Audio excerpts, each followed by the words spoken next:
What is an idea and where do they come from? Think about it. Think about those life-changing, culture-shocking, and world-changing ideas. Is an idea a single event or a cluster of many different smaller moments that, when grouped together, make the big idea? The zipper, Velcro, the wheel, GPS, cell phones, the iPod, Facebook. Where and how were they created? The answer: liquid networks. What is a liquid network, you ask? To answer this question, one can look back to how life may have been created on planet Earth.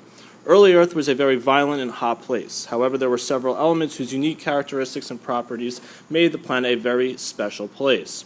Carbon. Carbon has 4 valence electrons that make the element uniquely capable of building connections, specifically with hydrogen, nitrogen, oxygen, phosphorus, and sulfur, which coincidentally make up 99% of the dry weight of living things. Water. Water was also very abundant and is also very unique. The hydrogen bonds that form in water are about 10 times stronger than equivalent bonds in normal liquids. The temperature range in which water remains in a liquid state is far wider than other liquids. Imagine if all the water on Earth was boiled away during those warmer years during the early days of life. Water is also a phenomenal dissolver. Gold can be dissolved into water. The ability of water to dissolve different elements makes it a viscous slush of many different elements constantly moving. The movement of water makes inevitable collisions between different elements ubiquitous. The ability for planet Earth to create life relied on 2 unique factors. First, there were elements and features present on Earth that made it easy for many different elements to collide and make connections. Second, there was a very random environment composed of many different elements with very different properties. So what you had on Earth was a whole bunch of liquid, water, that was uniquely capable of dissolving many different elements. A combustive element, carbon, that was uniquely capable of creating new connections and bonds. The water sloshed around, creating collisions, and carbon made the connections when the accidents took place. Some believe the result was the creation of life. The properties of fluids such as water are very unique. Fluid is not as chaotic as a gas and not as motionless as a solid. Fluids allow for more controlled, sustainable interactions between different elements. Liquidity and movement allows for ideas to pass freely between people. The human species has also been very innovative and creative during our period of time on Earth. We can contribute much of our success to our ability to move and interact with one another. Early colonies of humans were very isolated, and as groups traveled, we met one another, and different ideas were able to flow from one group to another. Eventually, humans created cities, and many different new ideas and knowledge were easily transferable. The result was an explosion of innovation. The creation of furnaces, the wheel, bread, sailing, writing, cement, soap, sewers, canals, currency, rulers, and candles all came about during the same time cities started to pop up.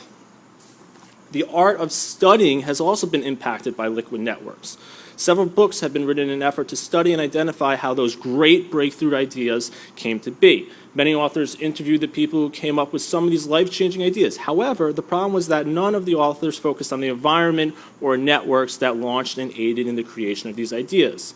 In addition, when telling a story or conducting an interview, people tend to organize and condense periods of time that were very fluid and chaotic.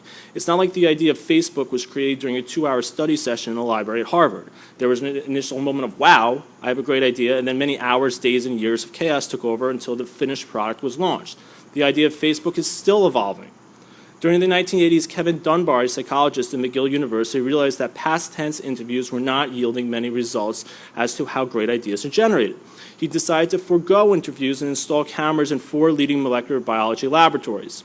The cameras recorded everything and did not condense the chaos to a well-fabricated story. He called this approach in vivo, meaning within the living.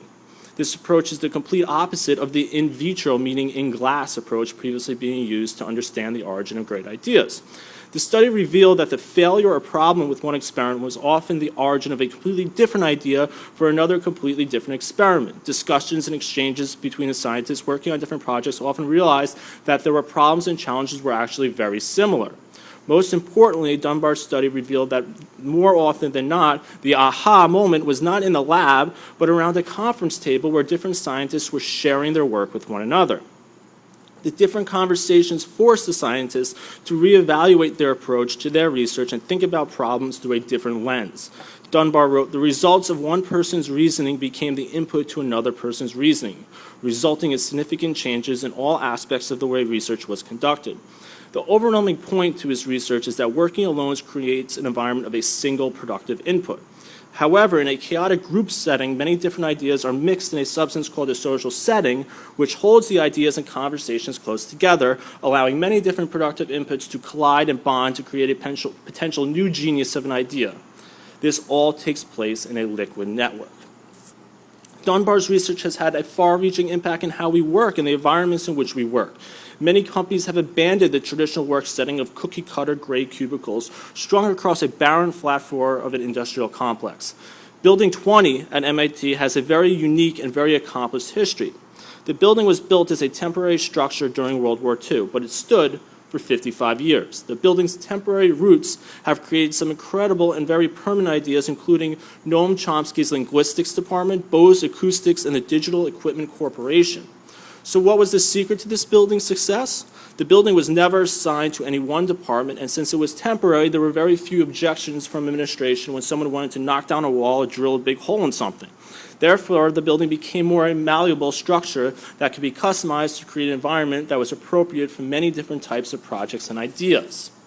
MIT's Building 20 served as an inspiration for companies like Microsoft, who just opened Building 99. Building 99 was designed with situation rooms where groups of people work together on a common goal.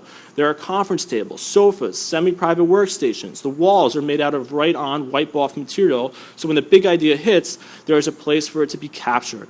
The entire design of the building is modular, so it can be easily modified and changed to better serve a specific product. In essence, the entire building is built to be liquid and chaotic, where collisions of different ideas are able to take place, often quickly and spontaneously. The concept of liquid networks has been applied to the creation of the life on Earth, humans' genius of innovation, and the environments where we work. The keys to liquid networks are that they need to be fluid, allowing ideas to move freely and collide with as many users as possible. A liquid network should allow random, spontaneous interactions, and the network must have many different users to provide divergent input. Steve Johnson does an excellent job conveying the power of liquid networks in the following quote: "It's not that the network itself is smart.